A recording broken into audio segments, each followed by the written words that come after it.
I'm taking a minute before I hit start on the game to talk a little bit about it. So there's a very mercenary reason for streaming this, which is Rebel Galaxy Outlaw, along with a whole bunch of other games, are available at a discounted price on the Epic Store. And every time I talk about the Epic Store, I feel the need to do a whole song and dance around people's issues about it. I'm not going to do that this time. The fact of the matter is, I am an affiliate with them as part of their support of a creator program. I also have a humble link, but as it turns out, Rebel Galaxy Outlaw is a timed exclusive. I believe it was released in August of last year, which means there's a few more months before this becomes available on other storefronts, assuming that they do, and that's probably a good chance. How you doing, Uncle Cranky? I'm taking a quick minute to set this up before I go on.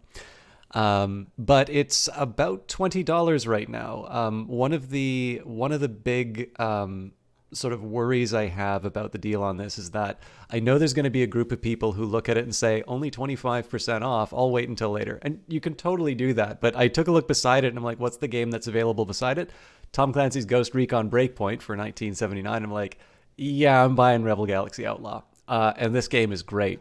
The other reason I wanted to do this, I was actually debating about doing the other game, which is Rebel Galaxy. That game on the Epic Store right now is 80% off. It is $4. I just finished it this week. Holy crap, I like that game a lot. And I'm going to talk a little bit about why I like it during the playthrough. But if you are interested, one of the reasons I'm doing this up front is I've got all my sales stuff, which is inside of chat. Obviously, on YouTube, that doesn't mean anything. But if you do want to, if you are thinking about picking this up and you want to throw a little bit of that money my way, obviously, if you use the affiliate link, I get some of the money that would have otherwise gone to Epic, which I'm super happy about because it turns out that when GOG did that, they took it from the developer and not me, or not their side. That program may be ending with Epic for a while, so I should be a little careful in terms of that. But right now, I'm perfectly happy to take some of the Fortnite money, especially knowing that games that I like get supported through that. And of course, you can buy, I believe you can buy Rebel Galaxy Outlaw through the Humble Store, but I don't know if it has the sale going on. Of course, you'll still need the Epic launcher for it. But if you are also considering anything else, the sale's actually pretty good. It's not ridiculous like the Christmas sale that they had, a little while ago. But the Division 2 is 67% off, so you can get that for less than $10. Assassin's Creed Odyssey is less than 20. Anno's half off. Or a couple of other ones. Oh yeah, MechWarrior 5 is 20% off. And the one that I picked up for myself, Journey to a Savage Planet, is 40% off for $17.99.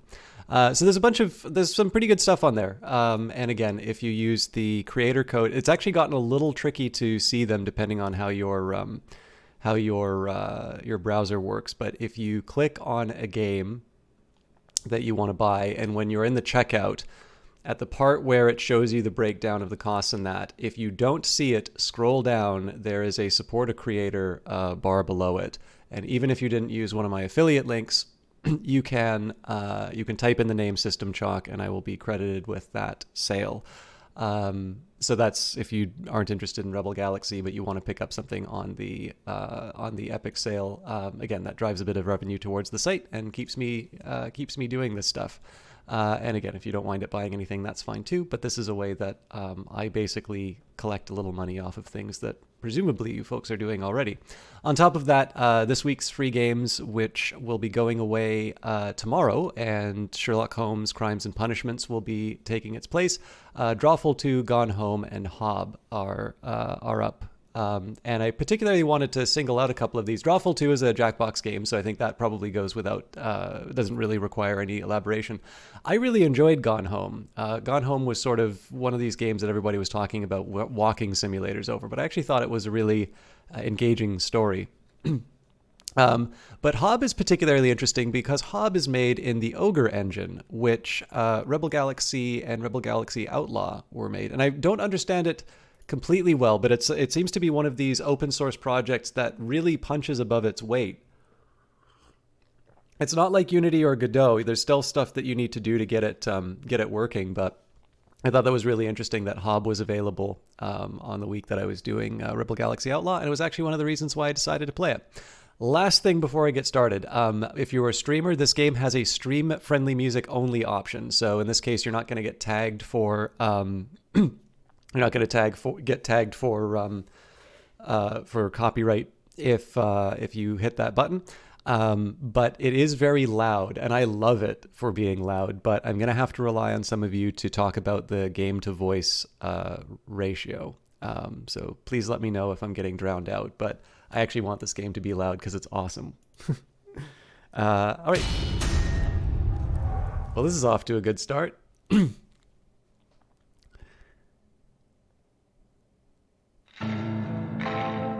There we go. And, I mean, this will probably be what I suspect this might be a little bit too loud, right? Uncle Cranky, I think I might need to rely on your insights.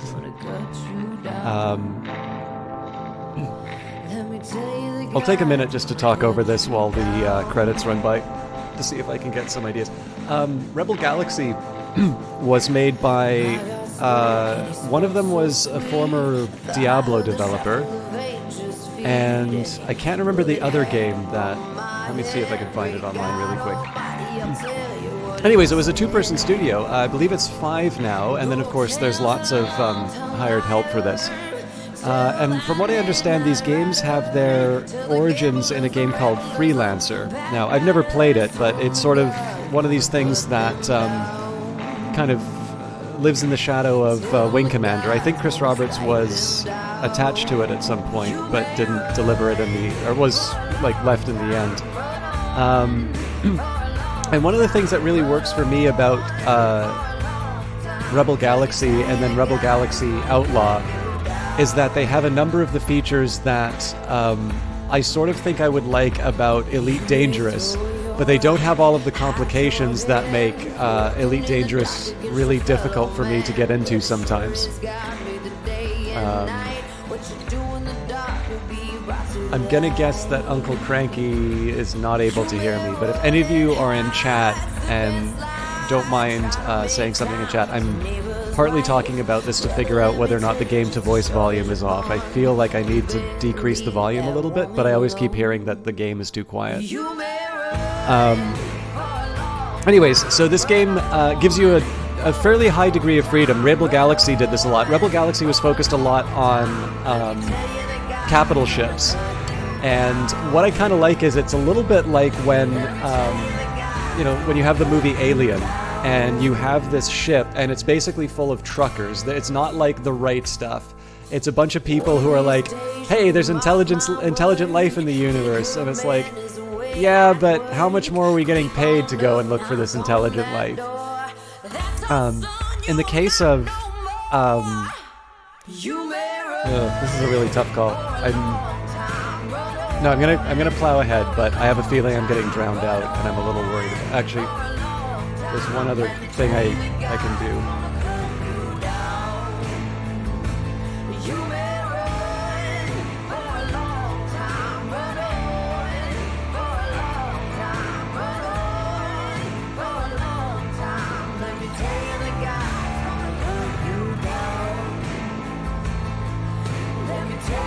Anyways, what was really neat about Rebel Galaxy for me was that you have this capital ship and you have a high degree of customization, and then you have your options in terms of the different activities that you'll do. So there's a sort of a storyline that you run through. You can engage in piracy, you can engage in trading. If you prefer the combat, you can focus on the combat. So the game's not too in your face about saying you have to go and do this path. Usually the way it goes is that you'll do the side missions to build yourself up for these story missions. But I kind of liked that approach because I noticed that I spent a lot of time just sort of tooling around the system trying to find some good deals. I did a lot of trading inside of it. But one of the things that was a little weird about Rebel Galaxy was that you were limited to one plane. There wasn't really, the Z-axis didn't exist in that game. And so this one has a couple of big changes. One, you were playing Juno, this woman you see here, who was a character in the first one. This is a prequel. And then on top of that, it's more of a fighter focus, and so you're able to sort of move through the three-dimensional space on more than just a plane. So overall, I'm really into this. It's been 10 minutes. I don't think I'm going to get any answers as to whether or not people can hear me, so I'm just going to have to get people mad when they come into chat. So. Welcome to Flight Training Module 1, brought to you by Red Star Beer. Reach for the star, Red Star. As a new pilot, it's important that you get comfortable with the controls of your spacecraft. Use your preferred input device to change your heading. I completely forgot to mention... Also note that there are many control customization options available to you. If you prefer an inverted up axis, make sure to check it in your PDA's options menu, along with any other control tuning options that ensure your comfort. Once you've gotten comfortable with orientation, make sure you know how to control your throttle. Tapping your throttle up and throttle down controls repeatedly will adjust your throttle in 25% increments. If you have a throttle axis, then you'll have more granular control. I should take a second here and just mention I strongly recommend playing this game with a gamepad, as do the developers. I tried with a HOTAS, and it can kind of work, but my particular setup didn't really work for me. And the developers have pretty much said that the game is supposed to be played on a gamepad. Rebel Galaxy is definitely enjoyable on the gamepad, so I'm just following the tradition here. I very rarely play with a gamepad, but this'll be fine. Of course, sometimes you'll need to move faster. Engage your afterburners for a burst of speed. This consumes power from your onboard power plant. So this is just the tutorial here. You don't actually need to do it. Inertial dampening to orient yourself independent of your heading. Hold the throttle down control to disengage dampening and give it a try. So this is one thing I really like. So you can see we're still moving ahead, and then if I want to do a sharp turn like this... Navigation from place to place can be completed with your onboard autopilot. I've added a new mission waypoint. Check your radar. The yellow diamond marks the waypoint. Orient yourself so that the yellow diamond is in the center of the radar, and you'll see that it swings into view. Once it's in view, you'll notice you have a context control in the top right of your heads-up display. Hold the context control to engage autopilot. Uncle Cranky, is the game-to-voice volume okay? I know Rebel Galaxy gets quite loud, and I like it when it's loud, but I don't want to be drowned out. Anyways, one thing I wanted to say really quick.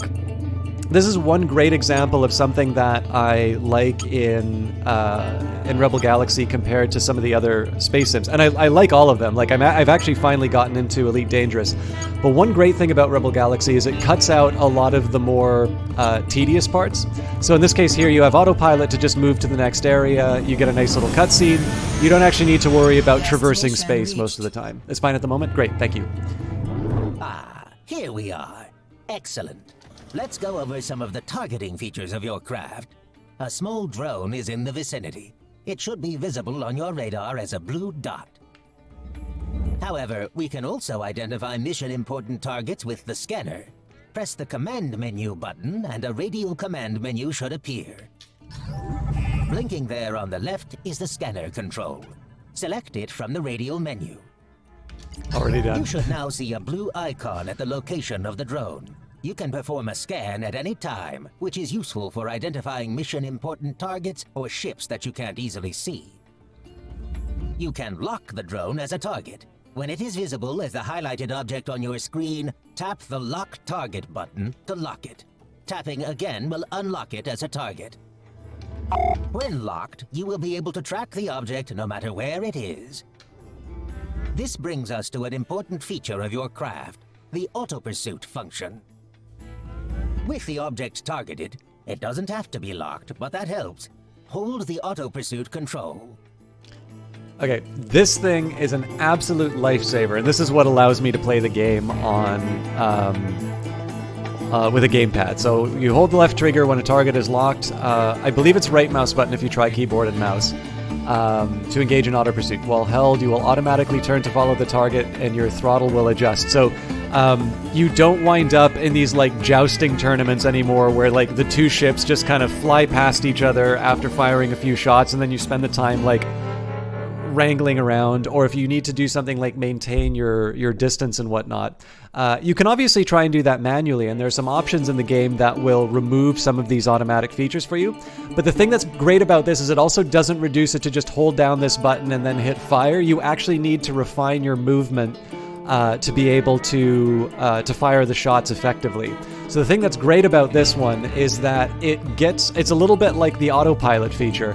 It gets past the tedious parts of sometimes playing these games, like fiddling around and trying to anticipate where the shots go, but it doesn't completely remove you from the process. You actually still need to refine the move. It just kind of takes away the broad strokes. So for instance, here I'm holding down left trigger. Automatically orient toward your target and approach it. You can, however, still control your heading with your primary input.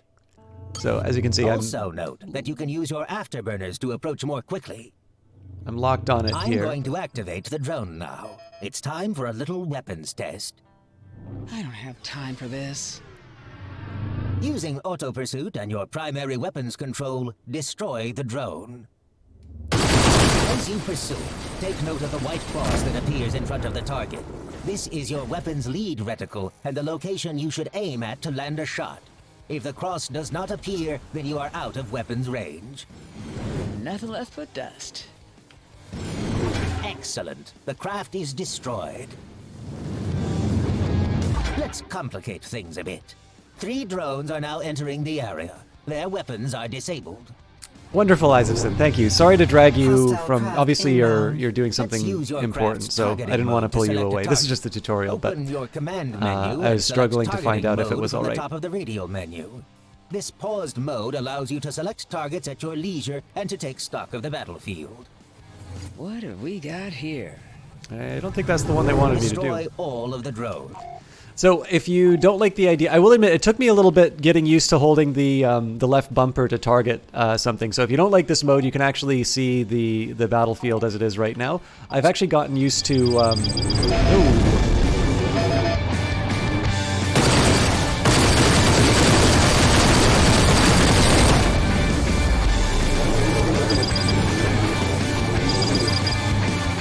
There we go.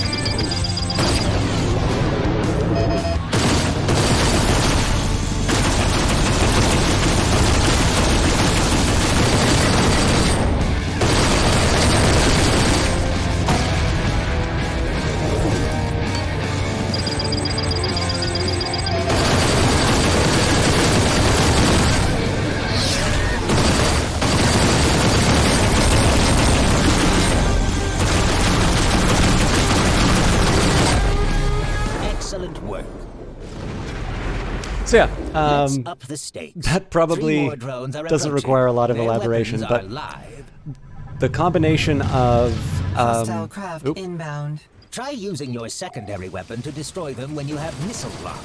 Make sure to wait until the lock reticle has completed and a lock tone has sounded. See how you like the taste of this, buddy.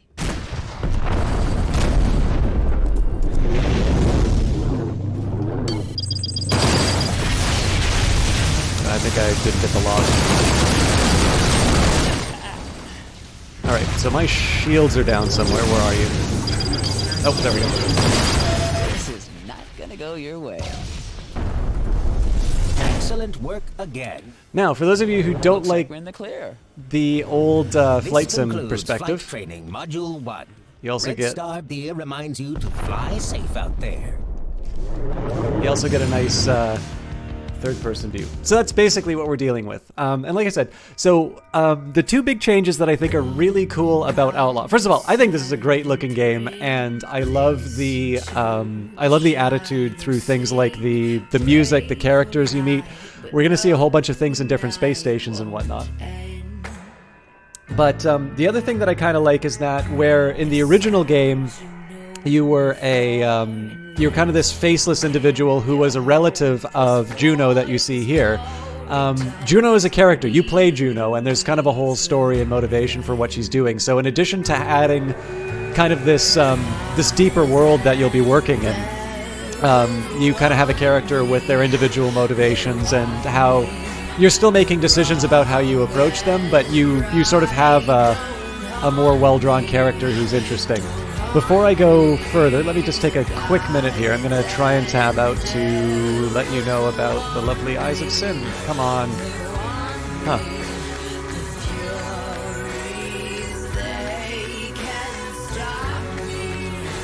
The Eyes of Sin is a wonderful streamer, but also a talented artist who I think is a little busy with work right now, but is open for commissions if you check her out at her Twitter page, or you can check out her Ko-fi page for either her latest art or to support her as well. I know that's a really short shout out, but I want to jump into the game, so...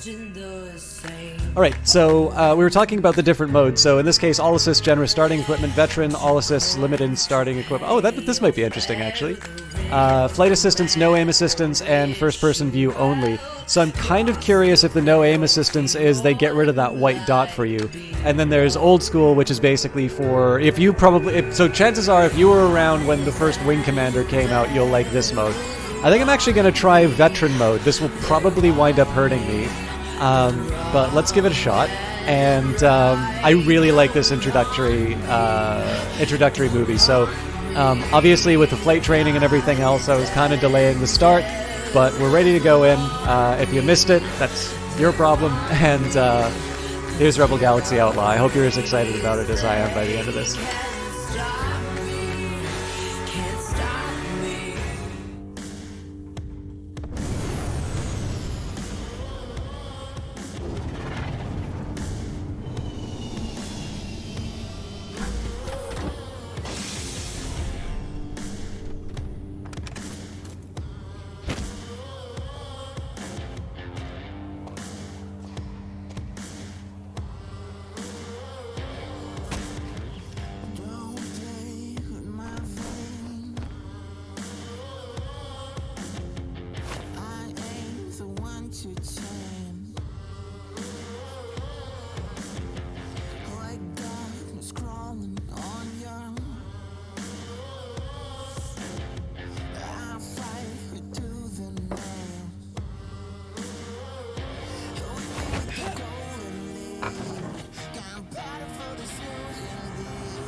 Juno, I wasn't sure I'd ever hear from you again after your transition to domesticity. Domestic life is on hold for a while. My husband is... Brace is dead, and I'm in the shit. His passing wasn't accidental. No, it wasn't. I tracked the guy who did it here to Lubbock, but the upshot is that I'm a little rusty these days. I'm stuck on this rock until I can scrape together the cash for another ride. You know I don't like to ask for a handout, and I know it's been a long time, but... Say no more, Juno. I used to have a small waste transport operation in Texas. In-system ships, no jump drives. There might be one or two still in storage. Right now I'll take anything I can get, as long as my mother's not involved. Aha! There's an old Pathfinder still in mothballs on Lubbock. A platypus? Well, I did just say I'd take anything. What'll I owe you? There's a package I'm anxious to have delivered. If you could see your way clear to bringing it to me in Nevada, we could consider ourselves square. I can do that. So, this package, do I need to watch my back? I like to keep a low profile, but there's no entanglement with the law. You'll need to pick up the package on Nacogdoches. Do I have a contact? Richter Brust. I'm gonna lose my lead on my target. You think you could ask around for me? His name is Ruth, but I guess he also goes by Ruthless. Big guy, lots of rings strung around his neck, dresses pretty fancy. I'll see what I can do. I'll let you know what I found when you show up in Nevada. Thanks, Orzu. See you soon. God, this thing didn't just haul trash, it is trash. Better get to it. All right, so this is it. Like, I was talking a little bit earlier, so I actually was having a conversation with someone yesterday about how, like, Blade Runner and Alien, so basically Ridley Scott movies, have been so influential that it's kind of taken for granted. It's almost become cliche now to have sort of a dirty future, sort of the anti-2001: A Space Odyssey sort of look. And that's kind of the future that we're working in here. But I think one of the things that really makes this work, in addition to the fact that, you know, for this one, because you're limited to sort of a single person ship, you're sort of running out, making your way in the world. The other thing that I really like about this, and this is also true for other games, so, you know, Star Citizen or Elite Dangerous or whatever, you know, you're... Like, if you have ever talked to, like, a trucker or like, know someone who drives trucks for a living, like, there are, to truckers at least, very meaningful differences between trucks. Like, it is your home, it's your office, you know, the same sort of customization or preferences go into that as probably your own workspace. And what I really like about this is you get the exact same sort of feeling in this game. So this is basically going to be the place where you're making your home for the game. Right now we're in the Platypus. So the Pathfinder Plus began service as a hauling and waste scow, but its supreme mechanical reliability for the price made it a favorite of deep space traders and smugglers alike. Its peculiar design garnered the affectionate moniker the Platypus. So you've got some stats here. We're going to have to get 10,000 credits or more for the next ship. But as you can see, these things are starting to resemble sort of fighters and whatnot. I guess the ZBZ looks a little bit more like the Platypus. Clearly, we've also got some bigger things. So this is for a large group. I think this might be the ship that we had originally. In any case. That level of customization isn't just there. And again, all of this stuff I'm describing here is kind of in a lot of space sims and whatnot. You have your standard, weapons and whatnot. Looks like we've just got a utility laser right now. Your protection, hull, shield. There are electronic countermeasures. Again, we are, as the story's kind of already told us, we're in fairly dire straits. So we've got 4,000 credits to our name and a hand-me-down ship. But basically, you're not just concerning yourself with how much shooting can I do or how many shots can I take. You need to do things like managing power and whatnot. And even things like extending your cargo, like these start giving you some indications about where you're heading. Where I wanted to go with all of this, though, is you have flares. So you can put up posters and you can put up dashboard figures. And I love this touch so much. I'm not going to spend 200 of my credits for a Hula Boy. Not yet, anyway. But this is the sort of stuff that really sells me on the game. The thing that I think sets this apart and why I spend a lot more time in this game over some of the other alternatives is that from the very second of that cutscene, like, there is a specific attitude, there is just a general feeling that comes through on this game, and they sort of shorten the distance between the stuff that's interesting, sort of the fantasy of being a space fighter pilot. They shorten the distance between the tedious parts of that job and the fun parts of that job. So I've got an autopilot to move me to the next interesting thing to do. And then on top of that, you can visit the bar. So every port's going to have a different kind of bar. But in addition to being able to chat with a bartender, there is Star Avenger. So this is an arcade machine if you want to play a game like Asteroids. That'll cost 5 credits, which I won't do right now. There's pool. What do you say? You look like you can play. How about a game of 8-ball? Do you want to gamble? Of course I want to Sure, gamble. That sounds pretty good. Glad to hear it. This is probably being a little. This is probably a little too self-indulgent, but Let's see. again, when you come into port, you have. Ooh. When you come into port, you have stuff to do, and it's not all related to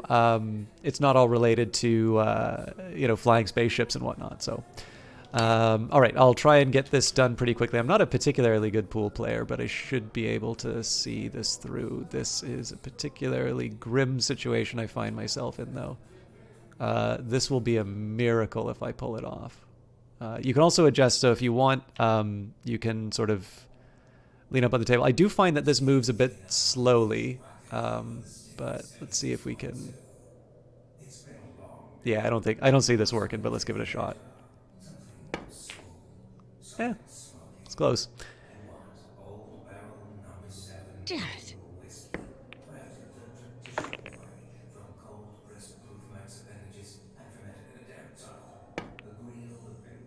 We are not getting our money back.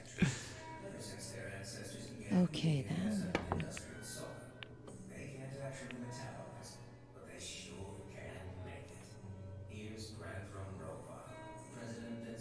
All right, so I could try and defy the laws of physics, or I can try. Let's see what I can pull off. Oh God, they are giving me nothing here.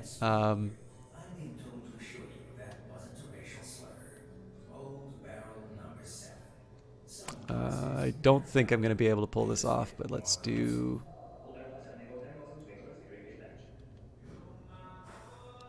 This is a tough one to see. Hey, we got it.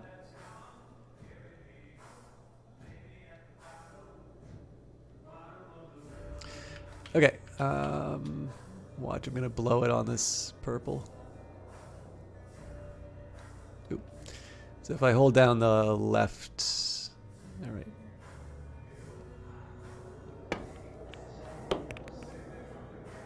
Dude!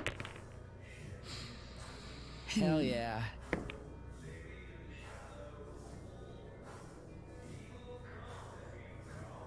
All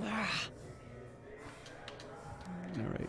It's probably more likely I'm going to put this one away, so it's got to be I tend to be a little too aggressive in my moves, so there we go. Oh, if I got that second one, that would have been magic. All right. Just little kiss.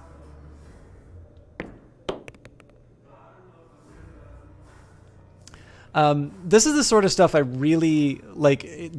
It's this game in particular. Like, sometimes the side missions, another example of a game that had little side missions that I really appreciated was, oh, God damn it. A Way Out. And I think one of the things that was fun about that was that the side missions in A Way Out did a great job of building sort of this nice sort of friendly rivalry. It's a co-op game, but that usually when you play a game with someone, like there's inherently that sense of competitiveness that both parties have, and in this one, of course, it's a single player game. Let's try that. All right, it's a close game, but let's see if I can bring this home.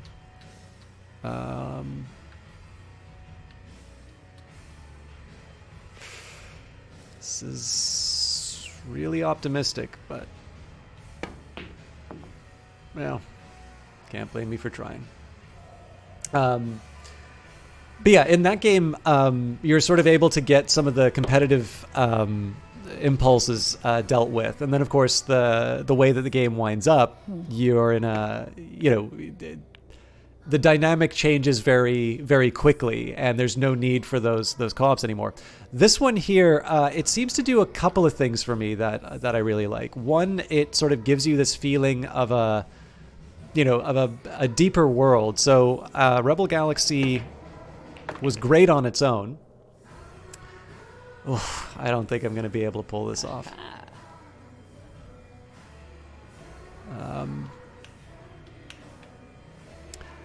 Rebel Galaxy was a lot of fun on its own. Like I don't mean to, I'm trying to draw contrasts here, but that doesn't necessarily mean I want to paint it as an ineffective game.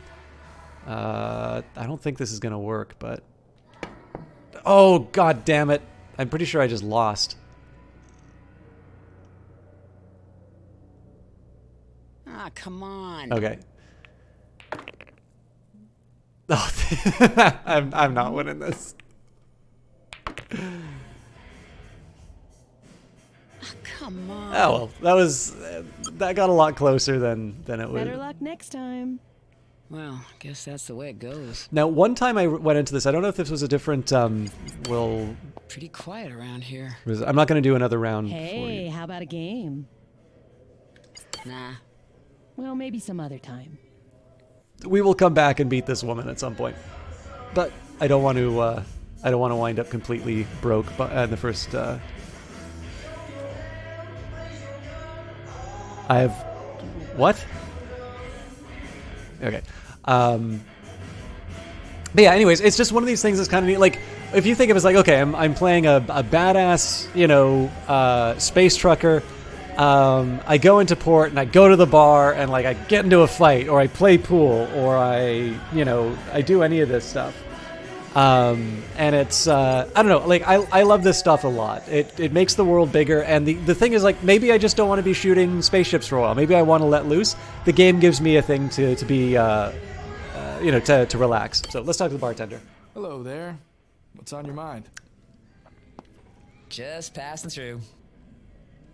What's going on around here? You're in luck.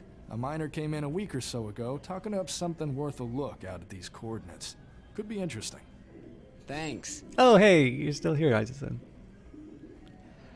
I don't believe I'm going to be able to get this hat for my character, but there is modding support, so. You got your finger on the pulse around here. Any advice? If you end up capturing ejected criminals, you can bring them back here. I know the local authorities will pay a small bounty just to have them behind bars. I appreciate it. What did you think of that opening animation, Isaacson, if you got a chance to see it? I'm buying and selling. See anything that might tip me one way or the other? Yeah, I hear a little about the local market. This is what I know. Word is that Negadochus Mining is selling iron ore lower than market. Okay, so not selling. I could try and go for bounties, but I am still using. Take care of yourself. See you the next time you stop in. I'm using the default ship, so maybe I'll avoid anything that might result in me going into combat right away. So you guys probably want to see the flying stuff, so let's take a look right now. A little favor: meet Richter Brust at Negadochus in the Texas system. You owe Orzu a little favor. Okay.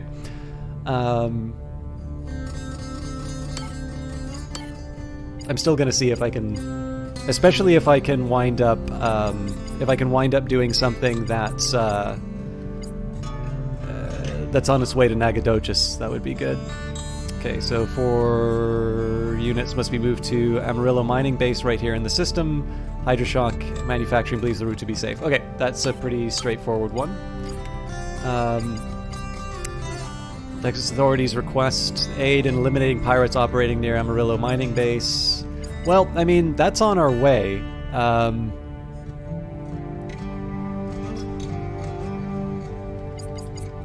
Apex is seeking a pilot to investigate coordinates near